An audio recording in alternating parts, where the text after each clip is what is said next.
Kia ora and welcome to UFC on Sky. This weekend promises to be an historic grudge match. UFC 272 headlined by Colby Covington against Jorge Masvidal. Now these two used to be best friends. They were teammates and housemates. So joining me right now is Colby Covington to tell us a little bit more about this. Hello Colby, and thank you for joining us. Hello Rev, thanks for having me on the show. You're very welcome. Look, first of all, Colby, as a fan, and I think I speak for a lot of fans with this matchup, it's hard to tell what's going to happen because you two just know each other so well in terms of, you know, fights and stylistically wise. What are you expecting when you jump into that octagon and face Jorge Masvidal? I'm expecting to inflict a lot of pain on Jorge Masvidal on Saturday night. He's talked a lot of reckless stuff to the media, and now it's time for him to be held accountable for the words that he said. You know, he can't walk the walk and talk the talk like I do. So Saturday night is going to be a very violent night. And I'll tell you right now, everybody in New Zealand, if you don't like violence and blood, I wouldn't tune in because it's going to be very violent and very bloody. Okay, that's a promise. We'll hold you to that, Colby. It's always a good one when, when it's an all-out war. Let's talk about that mental battle for a little minute there, because Jorge has come out and said a few things about you and about your past and the friendship that used to be back in the day. And you are very well known, masterclass, in having a great mental battle before you step into the octagon. So how has this approach from Masvidal taken you by surprise at all? No, it's been the same Masvidal it always is. The guy's he's a complete lie. That's all he does is lie. He's delusional. He makes up all these fake stories that aren't true, and the media believes it. They don't do the research. You know, that's what's sad about MMA media these days is these journalists, they can't do their homework. They don't go look at the receipts. They don't go look at the timelines. They don't look at anything. They just believe people what they say at face value anymore. So, you know, the guy's been doing what he does. He's a backstabbing thief. Now, in terms of that, the backstabbing and things like that, I know that you are a very strong-willed person who has very strong opinions of his own. So how do you kind of not really keep it at the back of your mind, but, you know, overcome that to make sure that your focus is what needs to be done in the octagon? Because it's easy to get caught up in it all. Yeah, it is easy to get caught up in the drama and the rivalry and the bitterness, but you know, that's why I'm a professional. I'm the #1 ranked fighter in the entire world because this is what I do. And, you know, I'm comfortable thriving in the pressure and when there's a lot of drama on the line. That's why my nickname's Chaos. You know, I'm the king of chaos. So, you know, I will thrive on Saturday night and I'm gonna soak it all in. It's gonna be beautiful ending Jorge Masvidal live on pay-per-view on Saturday night. How does preparing a fight against Jorge Masvidal differ to your past opponents? You know, it's definitely not as hard to prepare for him as it was to prepare for the #1 pound-for-pound fighter, the CEO, the cheater, Marty Fake Newsman. So, you know, it was a lot easier to prepare for this fight. It was very easy. You know, I feel very calm. You know, I have no worries. I know what I'm going to do Saturday night. It's going to be a demolition job. It's going to be so dominant, and people are going to be reminded who the #1 fighter in the world is. A lot of talk, and even I said it in the opening part of this interview, was the fact that you two know each other so well. But the fact is that you have stepped, you know, out of American Top Team. You haven't been training under those coaches, which, you know, presumably means you're going to bring something different to the table. You know, how many surprises can Jorge Masvidal expect to see?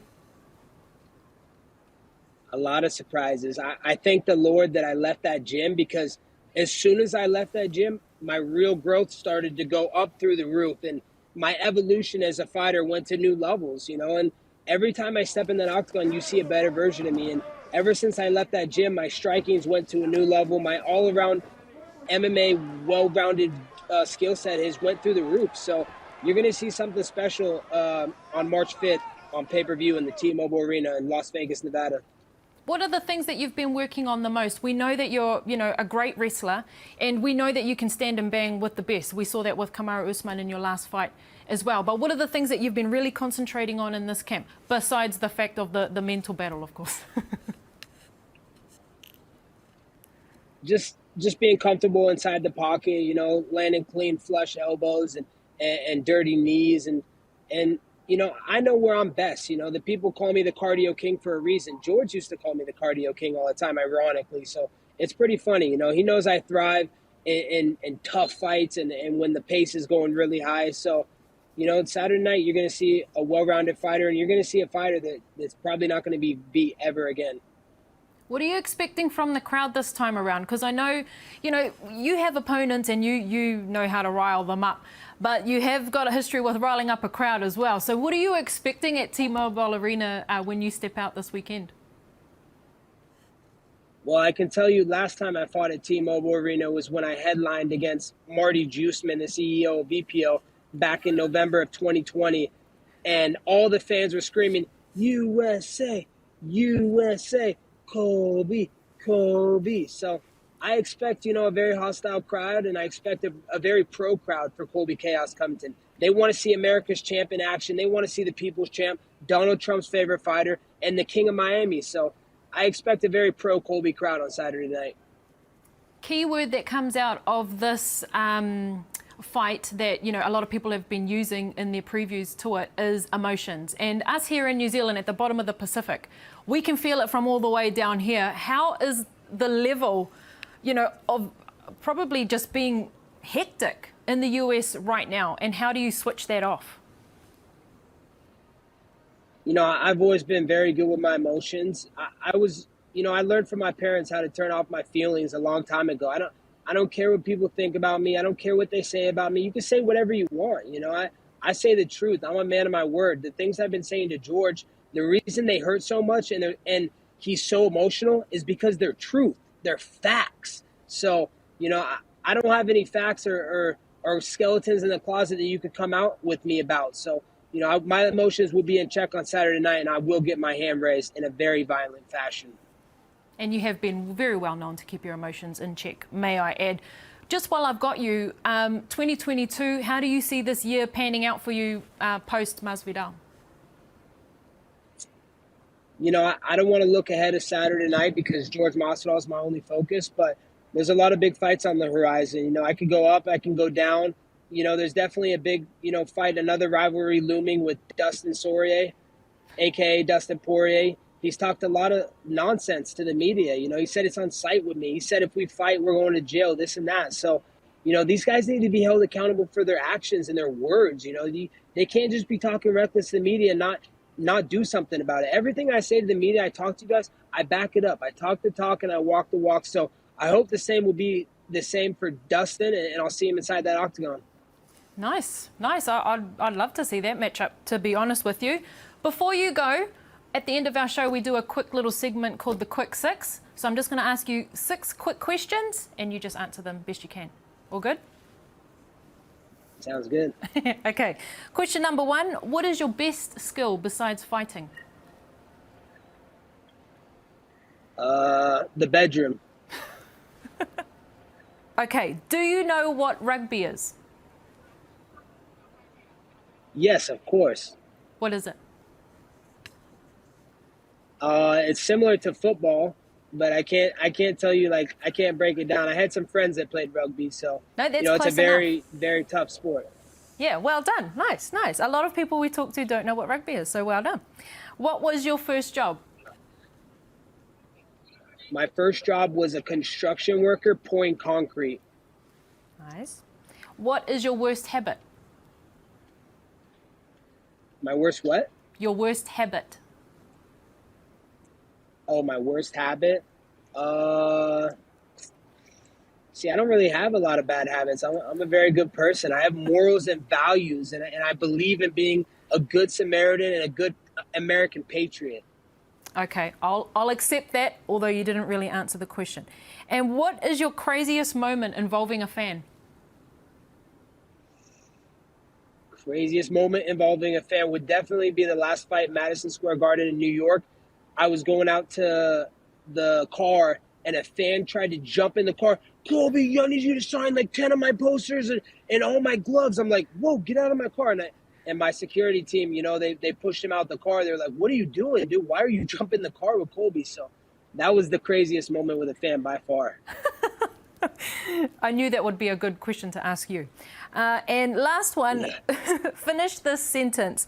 Colby Covington will always what? Be the greatest of all time. Awesome. That's us, done and dusted. Thank you so much for joining us, Colby Covington. Thank you for having me. Have a great day. And featuring on the UFC 272 prelims is Australian lightweight Jamie Mullarkey, and he joins us now. Kia ora, Jamie, and welcome to UFC on Sky. Good to be here. How you going? Yeah, good, thank you. I'll ask you the same thing, actually. How is it all going? I'm trusting that you've touched down, all is well and safe over in the States.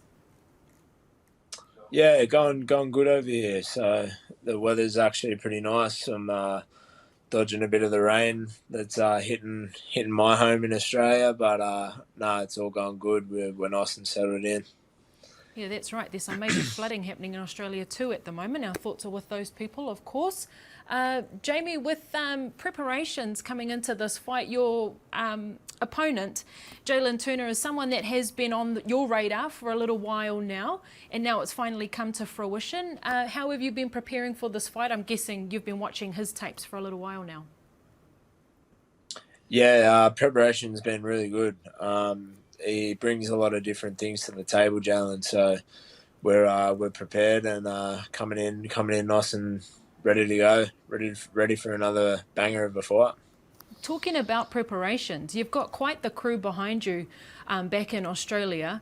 Two gyms, Central Coast Freestyle MMA, which of course Freestyle features featherweight champion Alexander Volkanovski. So you've got this array of Australian talent behind you before you go into these fights. How was this preparation in particular for this fight, and perhaps the energy that you've left to the States with? Oh, so good. Like you've hit the nail on the head. Like we've got such good talent out of Australia, and the energy that was in this camp, like from the start to the finish, it's just been amazing. So I'm really taking all that good energy in, and looking to take it into the fight on Saturday and get that win.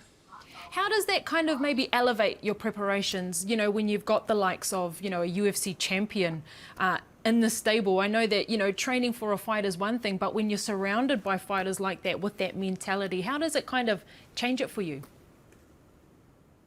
Yeah, well, it just brings you up another level. I've really felt that the last couple of camps that I've done with Alex and the freestyle team, you know, there's no easy rounds. Everyone is there on the same path, and yeah, exactly what you said. It just surrounds yourself with that mentality and that drive, which obviously brings your confidence up. We're leading into this fight, so I know that there's been no stone left unturned. What have you been really looking to sharpen in this preparation for this fight, Jamie? Everything. It's the whole game, you know. Like that's the best thing about mixed martial arts is there's so many different elements to the fight and to what we do. So everything's been sharpened from my wrestling, my grappling, my striking, the whole kit. So I'm looking forward to really going in and showing what we've been working on, and I feel like I've stepped up a level again, especially in my fight IQ, my understanding of this next level of competition. Most definitely. On that note of, you know, fight IQ, when you talk about, you know, these great people around you and you elevating your fight game, I saw, you know, a couple of the boys from City Kickboxing were also over there at the tail end of your preparation, so there's a bit of a collaboration happening there as well. What are your thoughts on the state of MMA, perhaps in Oceania at the moment, because it really feels like they're beginning to be a force to be reckoned with? Yeah, we are. Like it's real. The Anzac takeover is real, and I think we're just starting to show that we produce good talent where we're from. Like just because we're not from America, it doesn't mean anything, you know. I think that's how it used to be looked on back in the day. But yeah, we've got like amazing talent down here, and the City Kickboxing boys that were in the gym for that last week really brought another whole wave of energy, and I was lucky enough to be there for that last week of my camp and good way to finish. I learned a lot, and I'm taking it all in. Just a whole new arsenal of weapons. Yeah, I like that Anzac takeover. It's been spoken about before, but it feels like this time the two nations really are coming together this time around, like a real powerhouse. How did that collaboration come about, and what did you take away from it? What did you take away from that element of your preparation? I think it's just always been like a thing with, I don't know about other athletes, but us fighters, we're just we're pretty, you know, we have that like humble and respectful mentality, I think.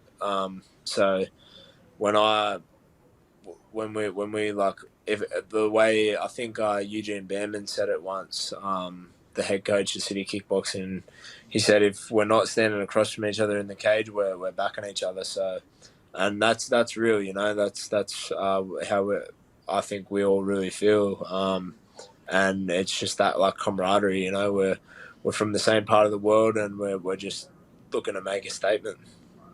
It really changes things, doesn't it? I don't know what it's been like for you growing up in Australia, but I know for me growing up here in New Zealand, it's been the Trans-Tasman rivalry, you know, that always comes up, where it's Australia versus New Zealand. But it feels like with what you guys are doing, that there's a real, you know, coming together of sorts, which is different for our two nations in sport, isn't it? Yeah, I suppose it is a little bit. I think it's always been even if we're got that little bit of a battle against each other, it's all in good fun. But yeah, it's real, that camaraderie that we share, and it's good, you know. Like if it should be the way it is. If we're not against each other, we're backing each other, and that's how it is. Yeah, exactly. And for Australia in particular, Jamie, there's some real, you know, strong fighters coming out of there. Also, so saw Tyson Pedro was in amongst that training as well. Your thoughts on MMA in Australia and how it seemingly continues to rise? Oh, it's crazy. It's just like such a fast-growing sport all over the world, and coming from the regional scene in Australia, I'm seeing guys now that like are amateurs, and they're training like pros. They're really showing their talent, along with the evolution of the sport. So it's really good to see, and I think that you're going to see a lot more Aussie and Kiwi fighters coming up into these big high level stages, on that world stage, you know.